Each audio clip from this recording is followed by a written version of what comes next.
ಜಿ5 ಇರುವಾಗ ನೀವು ನಿಮ್ಮ ನೆಚ್ಚಿನ ಶೋಗಳನ್ನ ಎಂದಿಗೂ ಮಿಸ್ ಮಾಡಿಕೊಳ್ಳುವುದಿಲ್ಲ. ಅದು ಸಂಪೂರ್ಣ ಉಚಿತವಾಗಿ. ಯಪ್ಪ, ನಾಳೆನೇ ಡೆಲಿವರಿ ಅನ್ನೋ ತರ ಕಾಣುತ್ತೆ. ಬೇಡ ಬೇಡ.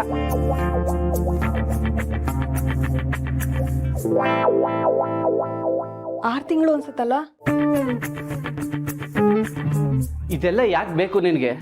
ಅಲ್ಲ, ನಿನ್ನಲ್ಲಿ ಏನು ನೋಡಿ ಲೋ ಮಾಡಿ ಮದುವೆ ಆದೆ, ಮನೆಯವ್ರ ಹತ್ರನೇ ನಾಟಕ ಆಡ್ತೀಯಲ್ಲೇ. ನೀವು ಸ್ವಲ್ಪ ಸುಮ್ಮನೆ ಇರ್ತೀರಾ? ತುಂಬಾ ಒಳ್ಳೆಯವ್ರಾಗ್ತಿದ್ದೀರಾ. ಒಳ್ಳೇದಲ್ಲ. ಅಪ್ಪಿ ತಪ್ಪಿ ನೀವೇನಾದ್ರೂ ಮನೆಯವ್ರ ಹತ್ರ ಈ ವಿಷಯ ಹೇಳಿದ್ರೆ ನನ್ನ ಮೇಲೆ ಆಣೆ ಅಂತ ಅವತ್ತೇ ಹೇಳಿದ್ದೀನಿ ನಾನು. ಲೇ, ಇದು ಒಂದು ಜನ್ಮನೇನೆ. ಕಷ್ಟನೋ ಸುಖನೋ ನಮ್ಮ ಮನೆಗೆ ಹೋಗಿರೋಣ ಬಾರೆ. ಯಾಕೆ ಇಲ್ಲಿ ಇದ್ಕೊಂಡು ಅವ್ರಿಗೆಲ್ಲ ತೊಂದರೆ ಕೊಡ್ತೀಯಾ? S, perfect. ಇದು ಕರೆಕ್ಟ್ ಆಗಿದೆ ಅಲ್ವಾ? ನಾನು ಹೇಳಿದ್ದು ಯಾವುದು ಕೇಳಿಸ್ಲಿಲ್ವಾ ನಿನಗೆ? ಅಥವಾ ಕೇಳಿಸಿದ್ರು ಕೇಳಿಸ್ತಿರೋ ಥರ ನಾಟಕ ಮಾಡ್ತಾ ಇದೀಯಾ? ನೋಡಿ, ನನಗೆ ನಿಮ್ಮ ಮನೆಗೆ ಬರಕ್ಕೆ ಇಷ್ಟ ಇಲ್ಲ.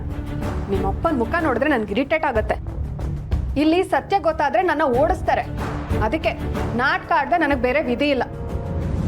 ನನಗೆ ಡಬಲ್ ಸೈಟ್ ಸಿಕ್ಕ ಮೇಲೆ ಈ ದಿಂಬು ಬಟ್ಟೆನೆಲ್ಲ ತಾತನ ಕೈಲಿಟ್ಟು ನಾನೇ ಈ ಮನೆಯಿಂದ ಆಚೆ ಬರ್ತೀನಿ. ಸರಿನಾ? ಯಪ್ಪ, ನಿನ್ ಡಬಲ್ ಸೈಟ್ ಸಿಕ್ಕ ಹಾಗೆ ಬಿಡು. ಇದು ಸುಳ್ಳು ಅಂತ ಗೊತ್ತಾದ್ರೆ ಎಷ್ಟು ಅವಮಾನ ಆಗುತ್ತೆ ಅಂತ ಯೋಚನೆ ಮಾಡಿದ್ಯಾ? ಚೆನ್ನಾಗಿ ಹೇಳಿದ್ರಿ.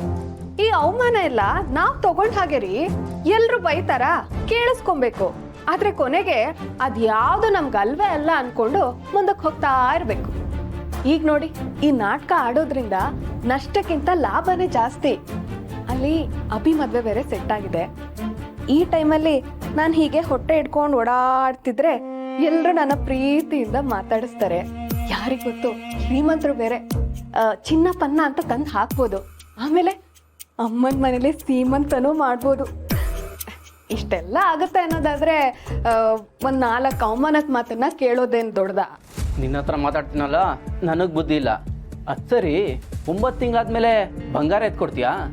ಈ ತಲೆಲಿ ಅಷ್ಟೊತ್ತಿಗೇನಾದ್ರೂ ಇನ್ನೂ ಹೊಸ ಐಡಿಯಾ ಹುಟ್ಟುತ್ತೆ ಬಿಡಿ. B positive. ಲಾಲಿ ಲಾಲಿ ಲಾಲಿ ಲಾಲಿ.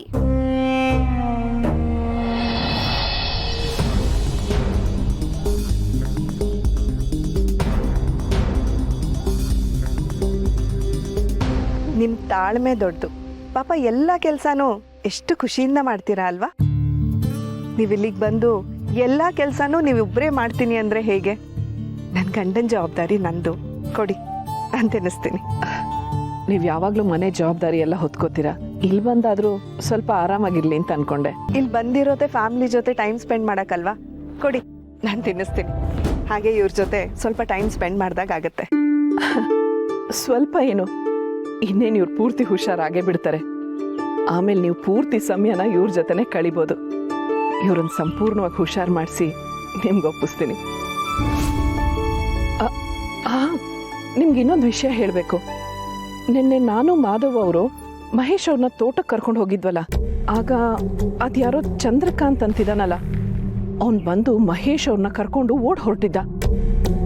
ಸುಮತಿ ಅಮ್ಮನ್ನ ಕೊಂದವ್ರನ್ನ ಬಲಿ ಕೊಡಬೇಕು, ಅದು ಮಾಧವ್ ಅವ್ರ ಕೈಲಾಗಲ್ಲ, ಅದಕ್ಕೆ ಇವರೇ ಸರಿ ಅಂತ ಏನೇನೋ ಹೇಳ್ತಾ ಇದ್ದ. ಆಮೇಲೆ ಮಾಧವ್ ಅವ್ರಿಗೆ ಕೊಂದಿದ್ ನೀವಲ್ಲ ಅವಳು ಅಂತ ಒಂದ್ ಕಡೆ ಕೈ ತೋರಿಸಿ ಏನೇನೋ ಹೇಳ್ತಾ ಇದ್ದ. ಸುಮತಿ ಅಮ್ಮನ್ ಕೊಂದಿದ್ದು ಅವಳು ಅವಳು ಅವಳು ಕೊಂದಿದ್ದು. ಅವಳು ಅಂದ್ರೆ ಕಾಳಿಕಾದೇವಿ ಅಂತ ಮಾಧವ್ ಅವ್ರು ಹೇಳಿದ್ರು. ಆದ್ರೂ ನನ್ಗೆ ಯಾಕೋ ಅವನ್ಗೇನೋ ಗೊತ್ತಿದೆ ಅಂತ ಅನ್ನಿಸ್ತಾ ಇದೆ. ಅವನು ಸುಮತಿ ಅಕ್ಕನ ತುಂಬಾನೇ ಹಚ್ಕೊಂಡಿದ್ದ. ಅವ್ರು ಹೋಗ್ಬಿಟ್ರನ್ನೋ ಡಿಪ್ರೆಷನಲ್ಲಿ ಏನೇನೋ ಮಾತಾಡ್ತಾನೆ ಅಂತ ಆಗ್ಲೇ ತಮ್ಮಣ್ಣನೂ ಹೇಳ್ತಿದ್ರು. ನಾವೆಲ್ಲ ಇಲ್ಲಿ ರಿಲ್ಯಾಕ್ಸ್ ಆಗಿರೋದಕ್ಕೆ ಬಂದಿದ್ದೀವಿ. ಸುಮ್ಮನೆ ಭಾವನ್ಗೆ ಹೇಳಿದ್ರೆ ಅವ್ರು ಯೋಚಿಸ್ತಾರೆ, ತಲೆಕೆಡ್ಸ್ಕೊಳ್ತಾರೆ. ಪಾಪ ನೆಮ್ಮದಿಯಿಂದ ಇರೋದಕ್ಕಾಗಲ್ಲ ಅಂತ. ಹೌದು, ನೀವು ಹೇಳೋದು ನಿಜ. ನಾನಿದನ್ನು ಅವ್ರ ಹತ್ರ ಹೇಳೋಕೆ ಹೋಗೋದಿಲ್ಲ. ಅವನು ಹೇಳಿದ್ರಲ್ಲಿ ಏನಾದರೂ ಅರ್ಥ ಇದೆ ಅಂತ ನಿಮ್ಗೆ ಅನ್ನಿಸ್ತಾ ಇದೆಯಾ? ಗೊತ್ತಿಲ್ಲ. ಇಷ್ಟು ವರ್ಷದ ನಂತರ ನೋಡ್ತಿರೋದಲ್ವಾ, ಅವನ ಮಾತನ್ನ ಹೇಗೆ ನಂಬೋದು? ಇಲ್ಲಿರೋ ಅಷ್ಟೊತ್ತು ನೆಮ್ಮದಿಯಿಂದ ಇರೋಣ ಅಂತ ಅನ್ನಿಸ್ತಿದೆ ನನಗೆ.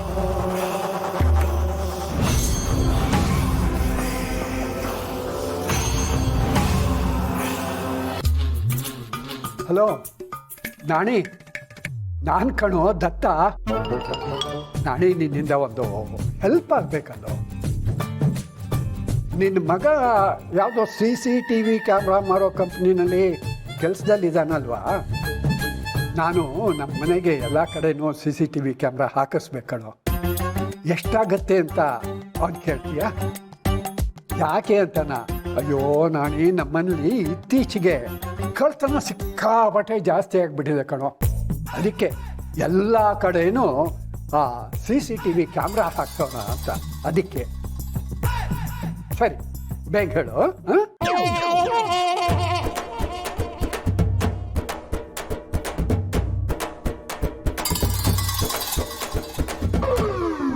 ಏನ್ ತಾತ, ಏನೋ CCTV ಕ್ಯಾಮ್ರಾ ಅಂತ ಹೇಳ್ತಿದ್ದೆ?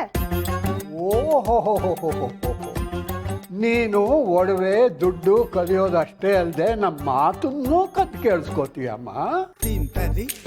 ಏನಿವಾಗ ಮನೆಗ್ CCTV ಕ್ಯಾಮ್ರಾ ಹಾಕ್ಸ್ತ್ಯಾ? ಹಾಗೆ ಅಂತಲೇ ಅನ್ಕೊಂಡೆ. ಆದರೆ ಈಗ ಬೇಡ ಅಂತ ಡಿಸೈಡ್ ಮಾಡಿದ್ದೀನಿ.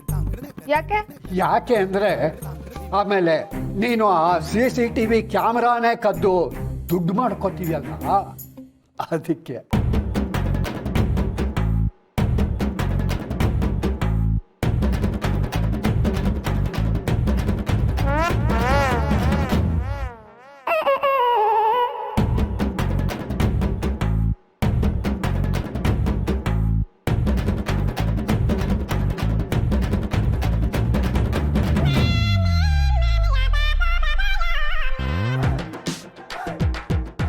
ಏನ್ ತಾತ, ನನ್ ಹಿಂದಿಂದನೇ ಬರ್ತಿದ್ಯಾ? ಏನ್ ಮಾಡೋದಮ್ಮ, ಮನೇಲೇ ಕಳ್ಳರನ್ನ ಇಟ್ಕೊಂಡ ಮೇಲೆ ನಾವು ನೆಮ್ಮದಿಯಾಗಿ ಇರೋದಕ್ಕಾಗೋದೇ ಇಲ್ಲ ನೋಡು. ಅದಕ್ಕೆ ಮೈಯೆಲ್ಲ ಕಣ್ಣಾಗಿರ್ಬೇಕು. ತಾತ, ನಿನಗ್ ಸ್ವಲ್ಪನೂ ನನ್ ಮೇಲೆ ನಂಬಿಕೆನೇ ಇಲ್ಲ. ದೇವ್ರಾಣೆ, ಒಂದ್ ಸಾಸಿವೆ ಕಾಳಷ್ಟು ಇಲ್ಲ. ನಿನ್ನನ್ನು ನಂಬಿದ್ರೆ ಆ ಭಗವಂತ ನನ್ನೂ ಮೆಚ್ಚೋದಿಲ್ಲ.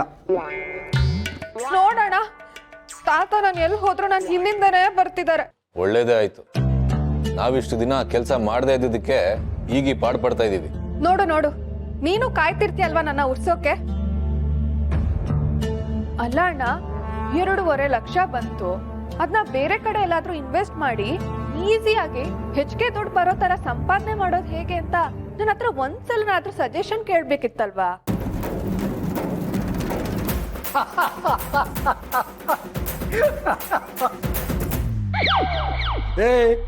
ನೀನ್ ಹೇಳೋದು ಹೇಗಿದೆ ಗೊತ್ತಾ?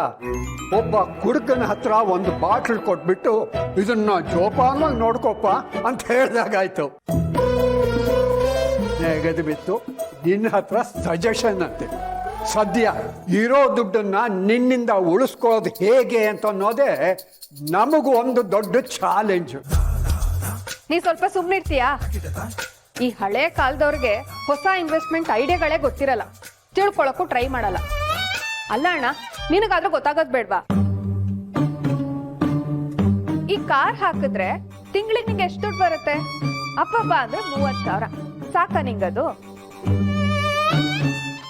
ZEE5 ಆಪ್ ಡೌನ್ಲೋಡ್ ಮಾಡಿ ಎಲ್ಲಾ ಸಂಚಿಕೆಗಳನ್ನು ಸಂಪೂರ್ಣ ಉಚಿತವಾಗಿ ನೋಡಿ.